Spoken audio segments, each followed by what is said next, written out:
बोलानंदे कवार हरि हरि बोलो। प्रणाम भक्त बंधु। ये अधम सुरेंद्रनाथ माझी आपण मान पद पंकज अनंत कोटि भूमिष्ठ प्रणाम ज्ञापन कर आरंभ करने को जाऊँ आज श्रीमद् भगवत गीता पाठ। भक्त बंधु आम गत अध्याय श्रीमद् भगवत गीता पंचदश अध्याय पुरुषोत्तम योग शेष करते।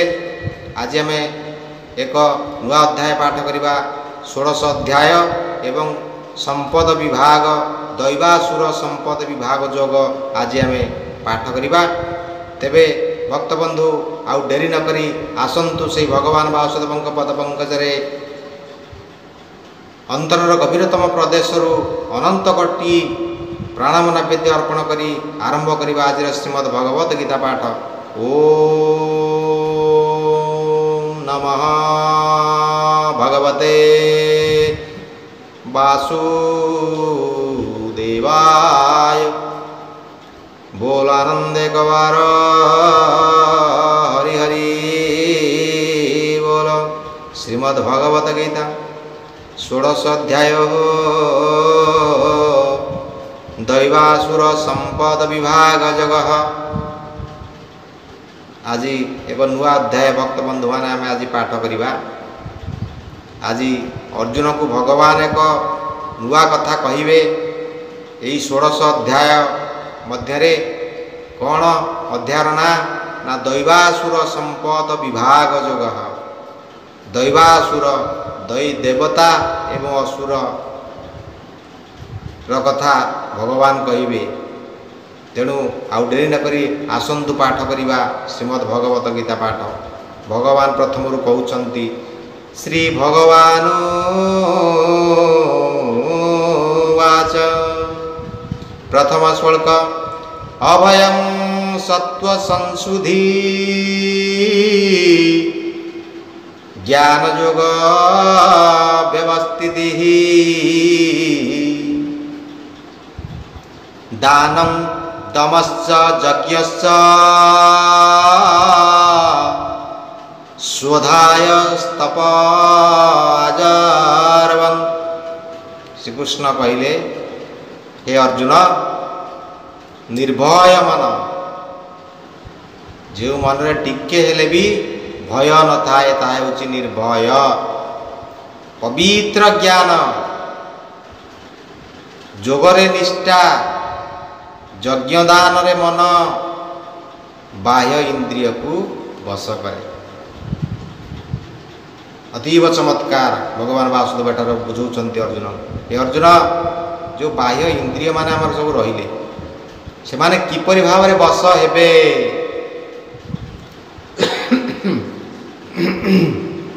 केमिति वश हेबे। हमर ये जिह्वा ये श्रवणेन्द्रिय ये चक्षु कर्ण चर्म मन ये जेते सबू बाह्य इंद्रिय मान सब रहिले तांको आमे केमिति निज बस भितर रखिपरिबा। केमिति तांको सेमानको आयत भितर रखिबा। एमानको जदि आयत भितर न रखिबा ताले एमाने तो आमको सदा सर्वदा माने अबाटरे नहीं जिवे। आमको एमाने समस्ते हेउछंती मुक्ति कामीर विरोधाभास एमाने समस्ते सदा बेले करंती। भल काम करियो गेले एमाने समस्ते अंतराय सृष्टि करंती प्रतिरोध करंती। एमाने हेउछंती हमर समस्ते गोटिए गोटिए शत्रु। ये आखि हेउछि हमर शत्रु, ए नाक हेउछि हमर शत्रु, पाटी हेउछि शत्रु, कर्ण हेउछि शत्रु, देहर चर्म हेउछि शत्रु। जेते सब बाह्य इंद्रिय मान रहिले से माने हेउछंती समस्ते गोटिए गोटिए शत्रु। एवं भगवान वासुदेव ये गीता माध्यम कहिछंती ये इंद्रिय मानकू जे पर्यंत आमे निज करायत भितर रखिना है बा एमानकू संयमित करिना है बा एमानकू हाथ मुठारे रखी पारिना है।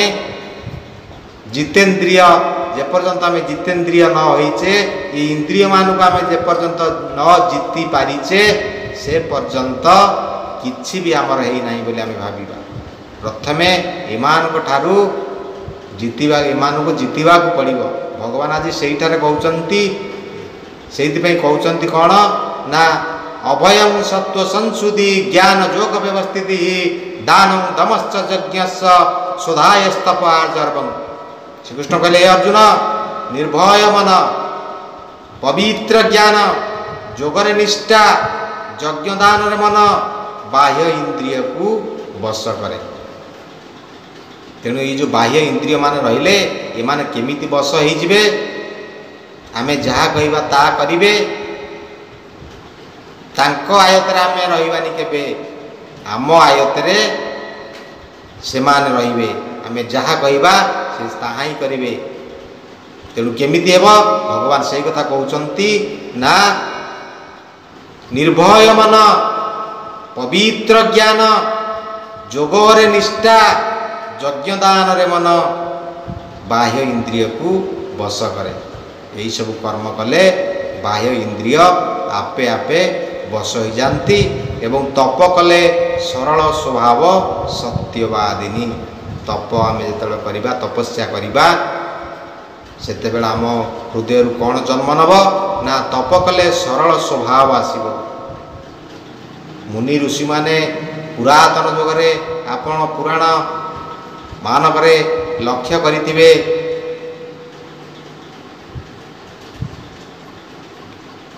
ଅନେକ ସାଧୁ ସନ୍ଥ ମହାତ୍ମା ମାନେ ଜଙ୍ଗଲ ମଧ୍ୟରେ ଯୁଗ ଯୁଗ ଧରି ତପସ୍ୟାରେ ରତ ରହୁଥିଲେ। ଏମିତି ବିନା ଅନ୍ନ ଜଳ ଭକ୍ଷଣ କରି ଯୁଗ ଯୁଗ ଧରି ସେମିତି ବସୁଥିଲେ ତପସ୍ୟାରେ। ସିଦ୍ଧି ଲାଭ ଯେ ପର୍ଯ୍ୟନ୍ତ ନ ହୋଇଛି ସେ ପର୍ଯ୍ୟନ୍ତ ସେମାନେ ଅନ୍ନ ଜଳ ଭକ୍ଷଣ କରୁନଥିଲେ। ତେଣୁ ଏହା କିପରି ଭାବରେ ସମ୍ଭବ ହେଉଥିଲା? ଭଗବାନ କହୁଛନ୍ତି ତପ କଲେ କ'ଣ କେଉଁ ସ୍ୱଭାବ ପ୍ରାପ୍ତି ହୋଇଥାଏ ନା ତପ କଲେ ସରଳ ସ୍ୱଭାବ ସତ୍ୟବାଦିତା ଏସବୁ ପ୍ରାପ୍ତ ହୋଇଥାଏ। ଦୈବାସୁର ସମ୍ପଦ ବିଭାଗ ଯୋଗ ଶ୍ରୀ ଭଗବାନୁବାଚ ନିର୍ଭୟ ମନ ଗୂଢ଼ ଜ୍ଞାନ ଯୋଗରେ ନିଷ୍ଠା ଯଜ୍ଞ ଦାନ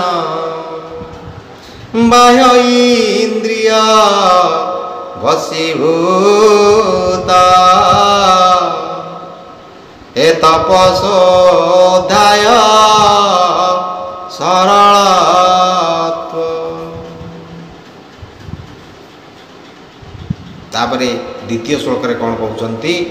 ଅହିଂସା ସତ୍ୟମ ଅକ୍ରୋଧ ସ୍ତାଗ ଶାନ୍ତିରୈପେଶୁନଂ ଦୟା ଭୂତେଶ୍ୱଲୋଲୁପ୍ତଂ ମାଧର୍ବଂ ଗିରିରାଚାପଳଂ। ଦ୍ୱିତୀୟ ଶ୍ଲୋକରେ କହୁଛନ୍ତି କ୍ରୋଧହୀନ, ହିଂସା ଶୂନ୍ୟ, ଉଦାସ, ଶାନ୍ତ, ଅନ୍ୟର ମନ୍ଦ ନ କରିବା, ଜୀବ ପ୍ରତି ଦୟା, ଧୀର ସ୍ୱଭାବ, ଲୋଭହୀନ, ଲଜ୍ଜାହୀନ, ଧୃଷ୍ଟତା ଶୂନ୍ୟ,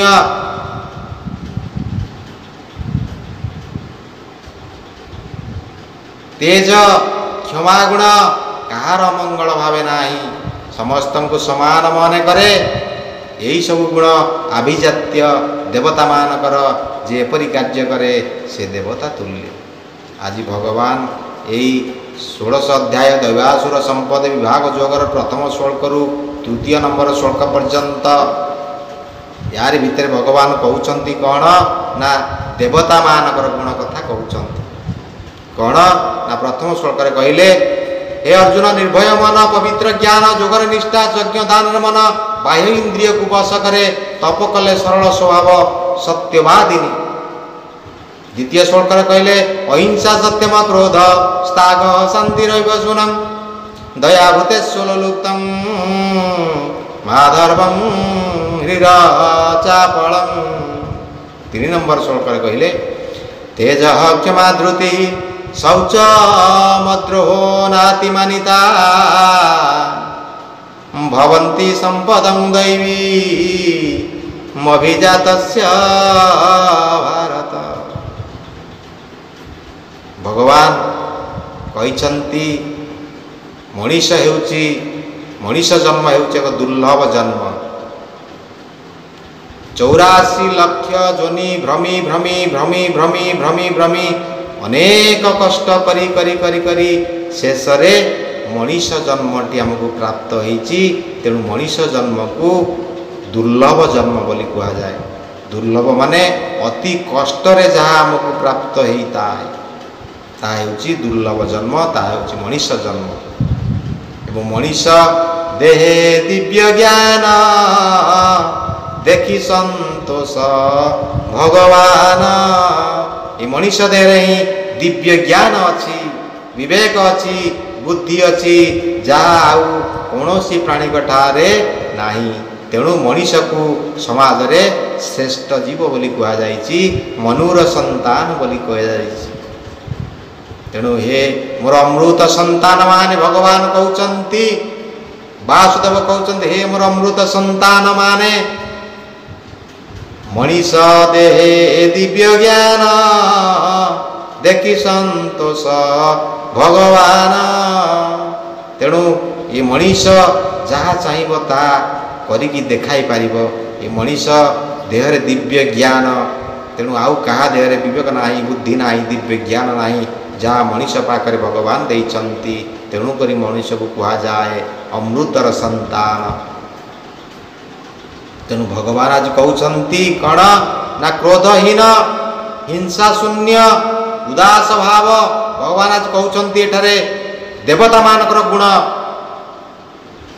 जड़े किपरि भाव में मनीष भी चाहिए देवता हो पार किपरि हम ना देवता मानकर जो जो गुण थाए बोली से मानक देवता कहा जाए। जदि सही गुण मनीष से गुण को आपणे पार से गुण रे से गुणर गुणिया हो सेतेबेले मनीष को मध्य देवता बोली कहा जाई पारिबो। भगवान से कथा कहउछंती एठारे कौन देवता मानकर गुण ना क्रोधहीन, राग टिके भी रखा पड़ो ना, क्रोधहीन, हिंसा शून्य, हिंसा भी नथिव, हिंसा शून्य, उदास, उदास माने सुना आपण पाखरे जहा गोड़ी भी ताहा, सुख जहा दुख ताहा सबु किछि समान आपण पाखरे। उदास, शांत, अन्यर मंद न करिबा, जीव प्रति कोटि कोटि अनंत कोटि जीव अछंती, प्राणी अछंती विश्व संसार सचराचर मध्य रे समस्त प्रति समानता भाव रखिबा बा दया करिबा, धीर स्वभाव, लोभहीन, लज्जाहीन, दृष्टता शून्य, तेज, क्षमा गुण, कहार मंगल भावे नाही, समस्त को समान मन करे। यही सब गुण आभिजात्य देवता मानकर जे एपरी कार्य करे से देवता तुल्य।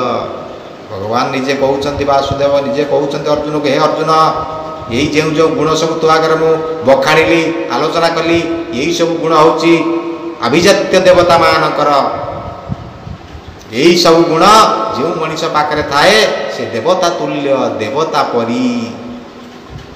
सत्य, क्रोध, हिंसा शून्य, उदास भाव, शांत गुण, अन्यर मंद न करिबा, जीवंक प्रति दया हेबा, धीर स्वभाव, लोभहीन, लज्जाहीन, दृष्टता शून्य, तेज, क्षमा, जे शौच धृत, अद्रोही समस्त मानित, जे दैवी संपद दरे जात,